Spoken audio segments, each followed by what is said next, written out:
Did you know which syndrome makes children to age rapidly? Progeria, Hutchinson-Gilford progeria syndrome.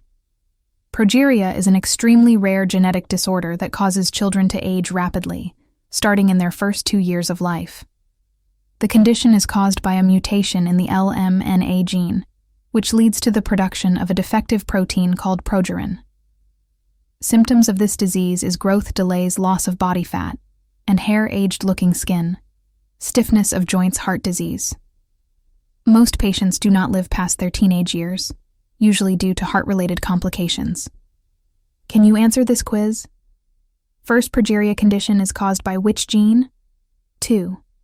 This disease affects which age people? 3. Can you tell complicated symptom of this disease?